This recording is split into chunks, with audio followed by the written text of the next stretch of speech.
Yo mga idol!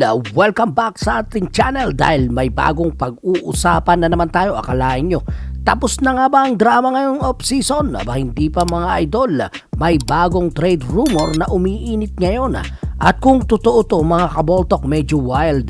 Dahil ayon sa mga reports, posibleng ma-trade sina Austin Reeves at Jared Vanderbilt papuntang Dallas Mavericks. Yan ay kapalit ni Klay Thompson at Daniel Gafford. Interesting yan mga kaboltok, pero unahin muna natin si Klay Thompson. Alam natin ang kwento sa kanya, 4 na beses nang nag-champion. Isa sa pinaka-deadly shooter sa kasaysayan ng liga, pero eto rin yung part ng karir niya na medyo pababa na ang laro. Mga injuries, inconsistencies at nawawala na minsan ang rhythm. Sa kabila niyan, Klay Thompson is still Klay Thompson. Kung makuha siya ng Lakers, instant spacing, championship experience at veterans presence ang dating.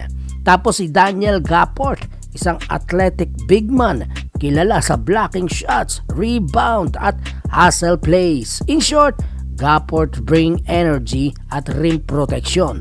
Isang bagay na kulang sa Lakers. Pero ito ang tanong, worth it nga ba na i-let go si Austin Reeves?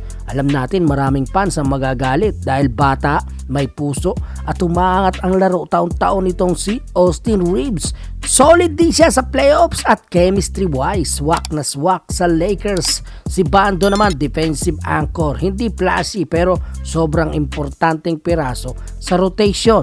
Pero kung ikaw ang tatanungin mga idol, would you trade 2 rising young players para sa isang veteran shooter na may injury sa history at isang energizer big man? Ang sagot, depende yan sa goal ng Lakers. Kung win now mentality, baka gusto nila ang veteranong tulad ni Klay. Pero kung pang matagalang plano, abay baka sayang naman pakawalan si Austin Reeves at Bando. Ang sigurado lang mga idol, may malaking desisyon na kailangan gawin ng Lakers ngayong off-season. Championship pa rin ba ang habol ng Lakers o time na para i-rebuild ang core para sa post-LeBron era? Yon mga idol, anong masasabi mo sa video natin for today? Mag-comment ka na lamang sa ibaba at huwag mo kalilimutang mag-subscribe kung bago ka pa lamang. Bisitahin mo din ang ating Facebook page. Basketball talk, ipapakita ang mga laro, mga tunay na pambato sa court.